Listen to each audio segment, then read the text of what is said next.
Cette semaine, je fais un tirage de cartes avec des nouvelles cartes. Vous savez que je change régulièrement mes cartes, mais là, elles sont vraiment nouvelles. Je les ai juste jamais utilisées.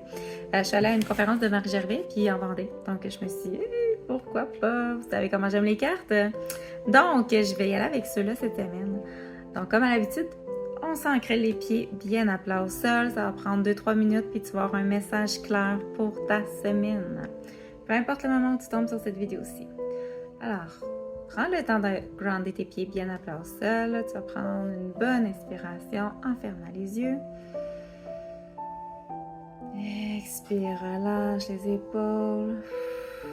Détends-toi. Pendant ce temps-là, moi, je vais brasser les cartes. Continue de bien respirer, de te centrer sur toi, sur ta respiration, de sentir tes pieds qui sont bien ancrés.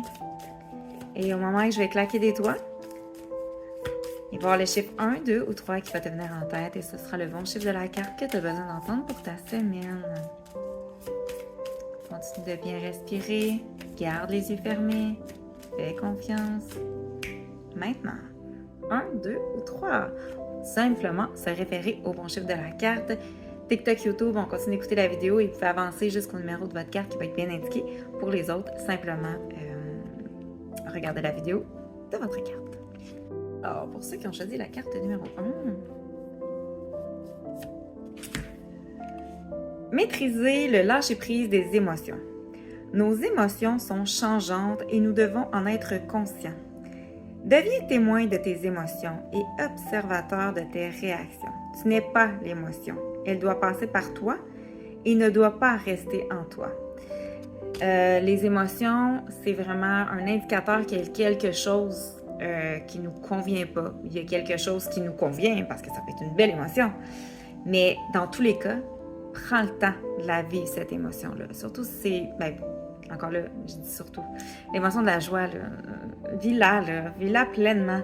Mais c'est sûr que si on parle de colère, de tristesse, tout ça, si tu ne prends pas le temps de la vivre, de la laisser sortir, puis que tu l'étouffes, ben ça fait en sorte que là, plus que tu étouffes, plus qu'à un moment donné, quand ça l'a explosé, ça l'explose, puis c'est vraiment pas beau à voir. C'est important que tu libères l'émotion. C'est important que tu la comprennes et que tu prennes le temps de l'observer, comme il dit si bien. Donc, observez vos émotions cette semaine et vivez-la pleinement. Alors, pour la carte numéro 2, donnez une nouvelle chance à l'amour. Pardonne pour libérer ton cœur qui mérite d'être aimé à nouveau lui aussi. Ne passe pas à côté de ta vie amoureuse et laisse-toi aimer malgré tes peurs. Faire confiance une fois de plus n'est pas facile, mais faisable. Tu as pigé cette carte-là, tu as peut-être besoin de pardonner dans tes vies amoureuses passées. Il y a quelque chose qui te bloque par rapport à l'amour, probablement. Donc, laisse pas tes peurs te guider. Laisse plutôt l'amour te guider. Fais confiance, avance et pardonne. Pardonne pour avancer. Pas pour excuser l'autre personne. Pardonne pour toi te sentir mieux avec toi, tout simplement. Bonne semaine. Pour la carte numéro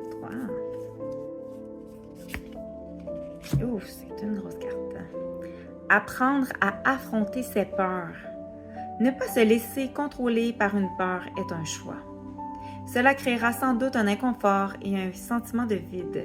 C'est tout à fait normal. Il faut voir ce sentiment, non pas comme un malaise, mais plutôt comme un chemin vers l'amélioration. Le sentiment de peur, malgré ses 2% de fondement véridique, possède le pouvoir énorme de nous paralyser. Rappelle-toi que le problème réside non pas dans cette peur, mais bien dans le manque de confiance qu'elle entraîne. C'est quoi tes peurs? Vas-y un pas à la fois. Nomme tes peurs. Les peurs qui sont là au quotidien et qui créent un frein quotidiennement. Quelque chose qui est important pour toi et qui t'empêche d'aller de l'avant.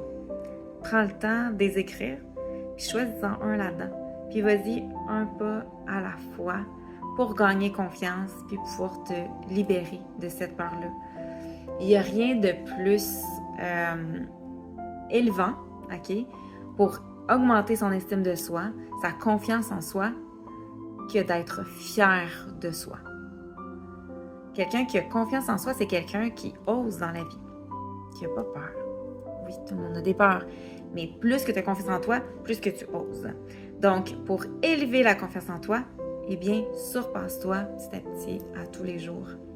Donc voilà, c'est le petit exercice que je vous lance pour cette semaine. Et sur ce, j'espère que vous avez apprécié mes nouvelles cartes. Vous pouvez me laisser vos commentaires pour me dire qu'est-ce que vous en avez pensé. Et sur ce, je vous souhaite une belle semaine.